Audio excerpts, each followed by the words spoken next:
அன்பு செல்வங்களே, வணக்கம். கடந்த வீடியோவில் மதர் தெரேசா என்ற செயிண்ட் பற்றி நான் சொன்னேன். இந்த வீடியோவில்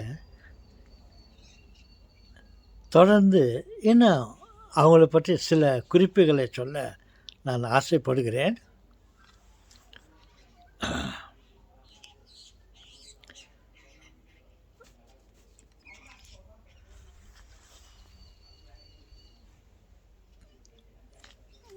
மதர் தெரேசா அவங்க ஒரு புனிதர், அசிஷ்ட பட்டம் பெற்ற ஒரு புனிதமானவர்கள்.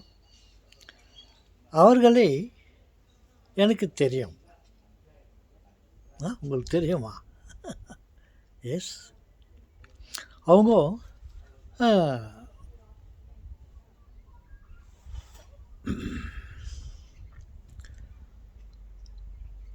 ஒரு முறை இந்தியாவில் பெங்களூருக்கு அவங்க வந்தாங்க.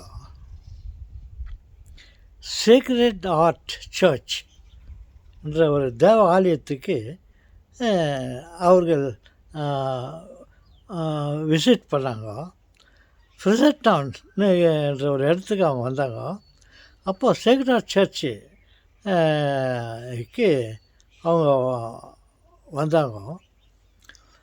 அவங்க வர போகிறாங்க சொல்லிவிட்டு ஏற்கனவே கோயிலெல்லாம் சொல்லி வச்சுன்னு இருந்தாங்க. அவங்க வர்ற டேட்டில்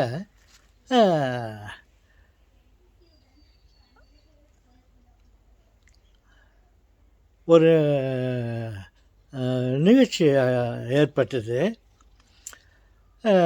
அதாவது அன்றைக்கி சோலார் ஈக்லிப்ஸ், ரொம்ப பயங்கரமான சோலார் ஈக்லிப்ஸ்.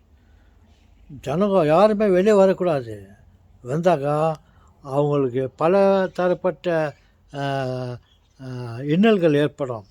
குறிப்பாக கண்ணை இழந்து விடுவார்கள். மற்ற பிரச்சனைகள்லாம் இருந்தது. அதனால் நமது அரசாங்கம் ஒரு ஒரு கட்டளையிட்டு இருந்தார்கள். அன்றைக்கு யாருமே வீட்டை விட்டு வெளியே வரக்கூடாது அப்படின்ட்டு ஒரு ஆர்டர் பண்ணியிருந்தாங்க. அவங்க மாலை ஒரு 4 மணிக்கு அப்படியே அவங்க சேக்ரெட் ஹார்ட் சர்ச்சுக்கு வந்தாங்க. அப்போ நான் ஆடுகோடியில் வீடு இருந்தேன். அப்போது நான் அவங்கள போய் பார்க்கணுன்னு சொல்லிவிட்டு ரொம்ப முஸ்திப்பாக இருந்தேன். எதிர்பாராத விதமாக அன்னைக்கு சோலார் ஈக்லிப்ஸ் வந்துடுச்சு. அப்போது நாங்கள் வீட்டை விட்டு வெளியே போக முடியாத ஒரு சூழ்நிலை ஆயிடுச்சு. அதனால் அன்றைக்கி நான் அவங்கள பார்க்க முடியாத போச்சு. இல்லைன்னா அப்பேற்பட்ட புனிதரை நான் பார்த்துருந்துருப்பேன். அந்த சோலார் ஈக்லிப்ஸ் வந்ததுனால நான் போய் பார்க்க முடியாத போச்சு. பாருங்க, நான் மதர் தெரேசா அவங்கள நான் பார்த்துக்கிறேன். அங்கே கோயிலுக்கு வந்தால் அவங்கள போய்ட்டு நான் பார்த்துக்கிறேன். எனக்கு பொய் சொல்ல விரும்பலை. நான் பொய் சொல்கிறதுனால எனக்கு என்ன லாபம் வரும்? பொய் சொல்லக்கூடாதுன்னு நான் பல வீடியோங்கள்லாம் சொல்லிக்கிறேன். அப்படி இருக்கும்போது நான் ஒரு பெருமைக்காக நான் அன்றைக்கி வந்தாங்க பெங்களூருக்கு, சேக்ரெட் ஹார்ட் சர்ச்சுக்கு வந்தாங்க, நான் அவங்கள பார்த்தேன் அப்படின்னு உங்கள்கிட்ட நான் பொய் சொல்ல விரும்பவில்லை. அன்றைக்கி பர்டிகுலராக சோலார் ஈக்லிப்ஸ் வந்ததுனால நான் போய் அவங்கள பார்க்க முடியாத ஒரு சூழ்நிலை ஏற்பட்டு போச்சு. நான் எவ்வளவு கொடுத்து வச்சோம் பாருங்கள். அவங்க பெங்களூருக்கு வந்தாங்க, ஆனால் அன்றைக்கி அவங்கள போய் பார்க்க முடியாது போச்சு. ஓகே, அவங்கள பற்றி இன்னும் சில அவங்க ஒரு 46 வயசு அவங்க வாழ்ந்தாங்க. அவங்க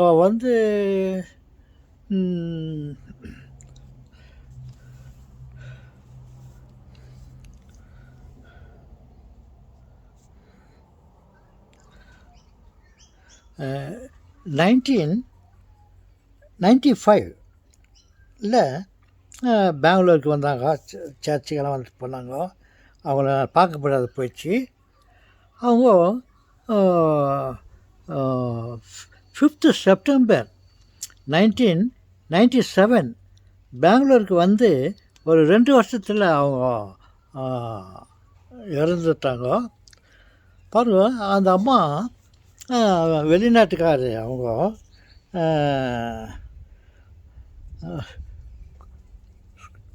அந்த ஊர் அவங்க ஸ்கோப்பியா என்ற ஒரு இடத்துல அவங்க பிறந்தாங்க. அவங்க பிறந்துட்டு இந்தியாவுக்கு வந்தாங்க ஒரு காலத்தில். ஏதோ இந்தியாவுக்கு வந்து பார்த்துட்டு போகலான்னு சொல்லிட்டு ஏதோ வரும்போது அவங்க இந்தியாவில் குழந்தைகளாம் ஏழைகளெல்லாம் பார்த்து அவங்க ரொம்ப கவலைப்பட்டு அவங்களுக்காக உழைக்க ஆரம்பிச்சிட்டாங்க. அவங்க வரும்போது அவங்க கையில் வெறும் 5 ரூபா தான் அவங்கக்கிட்ட காசு இருந்துச்சு கையில். வெறும் 5 ரூபாய் வச்சுக்கின்னு இந்த பொது சேவையை செய்ய ஆரம்பித்தாங்க. அந்த காலத்தில் அந்த 5 ரூபாய்க்கு கொஞ்சம் வேல்யூ இருந்துச்சு. இப்போ இந்த காலத்தில் வந்து நமக்கு எப்படி ஒரு 500 ரூபாய்க்கு என்ன மதிப்பு இருக்குது, அந்த மதிப்பு அந்த 5 ரூபாய்க்கு இருந்துச்சு. அதை வச்சிங்கன்னா அவங்க அந்த ஒரு மடத்தை ஆரம்பித்து அதை கவனிச்சிட்டு இருந்தாங்க. இந்த மாதிரி அனாதை குழந்தைங்க, அனாதை தாய்மார்கள், தகப்பன்மார்கள், இவர்களெல்லாம் வச்சுக்கின்னு அவங்க காப்பாற்றின்னு வந்தாங்க. அவங்க வந்து ஜனங்களுக்கு அந்த அவங்க கான்வெண்ட்டில் வச்சுருக்கிறவங்களுக்கு சாப்பாட்டுக்காக அவங்க வீடு வீடாக போய்ட்டு பிச்சை எடுத்தாங்க. ஒரு வீடு வீடாக போய்ட்டு, அம்மா உங்கள் வீட்டில் நீங்கள் சாப்பிட்டு மிச்சமான ஏதாவது சாப்பாடு இருந்தால் அதை கொஞ்சம் கொடுங்க, நாங்கள் அதை சுட வச்சு நான் எங்கள் மரத்தில் இருக்கிற ஏழைங்களுக்கு நான் கொடுக்குறேன். வீடு விட அவங்க பிச்சை எடுத்து அவங்க அவங்க தொழிலில் வேலையை செய்ய ஆரம்பித்தாங்க. அப்பேற்பட்ட ஒரு அம்மா. அவங்க பேர் வந்து மேரி தெரேசா. அவங்க வயசாகிட்டு அவங்களுக்கு மதர் தெரேசான்னு அவங்கள எல்லோரும் கூப்பிடுவாங்க. அப்படி இருந்தது.